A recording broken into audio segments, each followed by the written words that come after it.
ये नज़ारे न कश्मीर की वादियों के हैं, न ही केरला के झरनों के। दुनिया की भागदौड़ से कहीं दूर, लोगों की लूटपाट से कहीं आगे।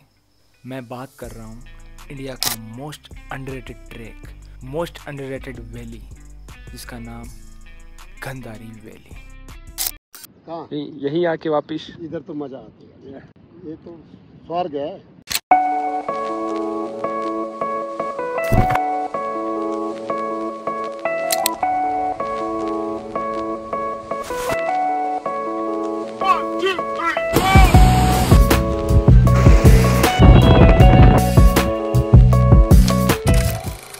बस ये वैली, जिसका नाम आपने अपनी ज़िंदगी में शायद ही सुना होगा, जिसे वैली ऑफ फ्लावर भी बोलते हैं। आज मैं बात करने वाला हूँ इस गंधारी वैली की, जो जम्मू से 60 किलोमीटर आगे बसे किश्तवाड़ डिस्ट्रिक्ट के पाडर रीजन की मोस्ट अंडररेटेड वैली है, जहाँ अक्सर लोग नहीं जाते हैं क्योंकि लोग कश्मीर की चकाचौंध में भूल गए हैं। हमारी इंडिया में ऐसी और भी जगह हैं जहाँ पे कश्मीर से कम लूटपाट और उन वैलियों से कहीं ज़्यादा सुकून है। सबसे पहले हम 5 दोस्त कॉलेज से बंक मारकर, जी हाँ, हम बंक मारकर आए थे। हम गंधारी वैली के लिए पहुँच चुके थे पाडर रीजन में। हम पाडर में एक रात रुके, अगले दिन हमें ट्रैकिंग शुरू करनी थी। हम नहीं चाहते थे कि पाडर में हम एक रात ऐसे ही होटल में बोरिंग तरीके से बिताएं, तो हमें किसी ने बताया था कि पाडर में यहाँ हॉट स्प्रिंग यानी तत्ता पानी नाम की एक जगह है, जहाँ पे कड़कड़ाती ठंड में एक बहुत ही गर्म मस्त नवा पानी आता है। तो हम वहाँ चले गए, वहाँ हमने खूब मौज मस्ती की। उसकी कुछ वीडियोस आपके सामने हैं। बेबी पी लिए जब पी लिए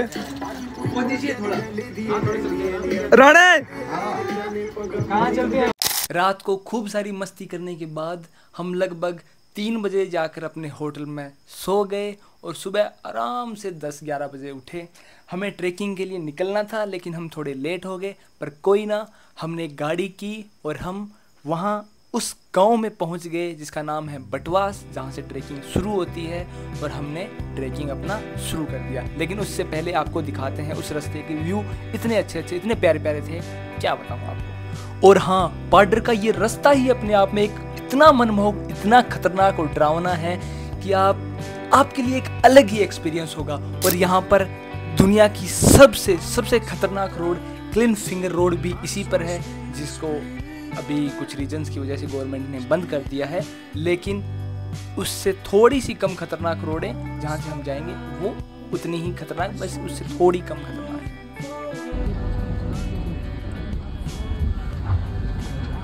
शानदार रास्तों को पार करने के बाद हम पहुंच चुके थे अपने ट्रैकिंग की शुरुआत पर, जिस गांव का नाम था बटवास। और इस गांव के आय हाय हाय हाय क्या व्यू थे, क्या ब्यूटी थी। यहीं से हमें अंदाज़ा लग गया था कि हमारा ट्रैक इतना शानदार होने वाला है और हमें व्यू इतने अच्छे आने वाले हैं। वो व्यू हम कभी नहीं भूल पाएंगे।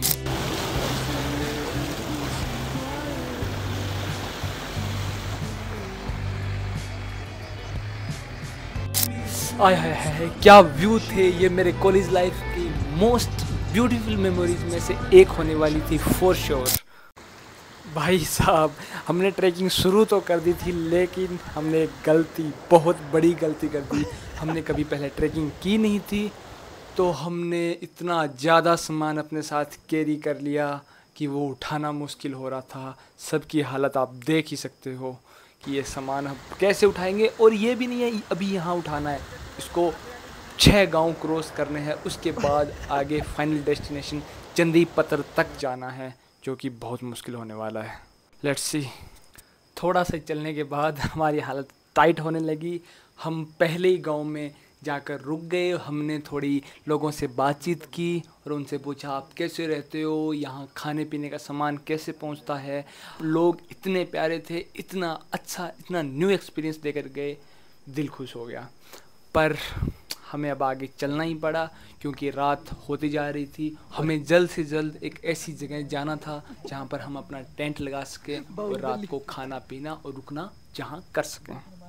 फाइनली चलते चलते रात के 9 बज चुके थे और हमें एक ऐसी जगह मिल चुकी थी जहाँ पर हम अपने टेंट लगा सकें और पानी भी पास में ही मिल जाए।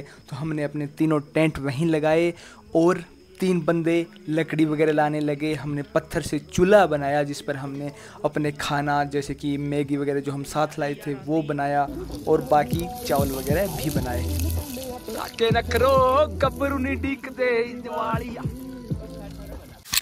बाकी ये सब करने में हमें इतना मज़ा आया कि हम हमेशा याद रखेंगे। कुछ क्लिप्स आपके सामने भी।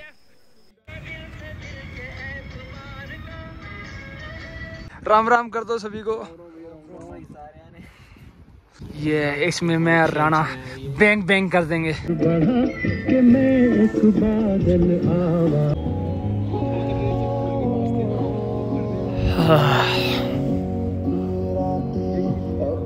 खूब सारी मौज मस्ती करने के बाद पहाड़ों में उस चांद को उगता हुआ देखने के बाद हम चले गए फाइनली अपने अपने टेंट में सोने।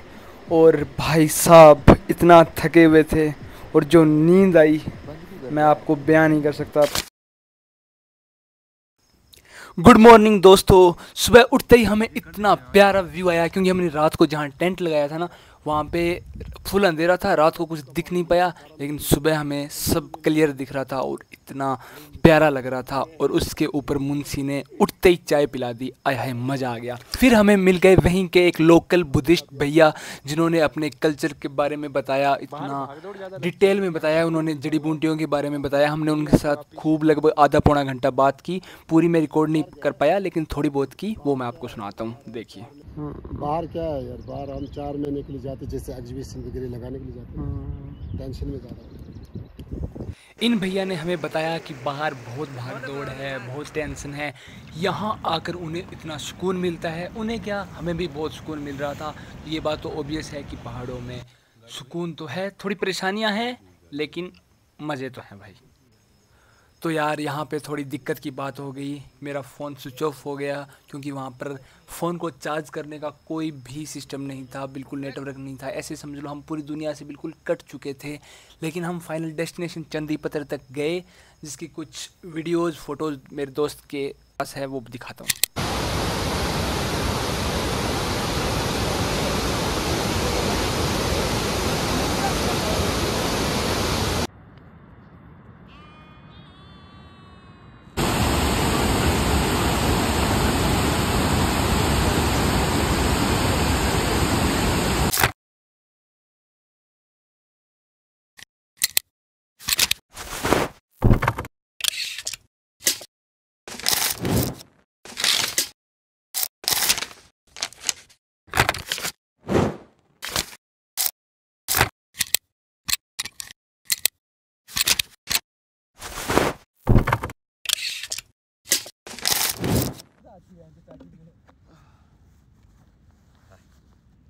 डाल दे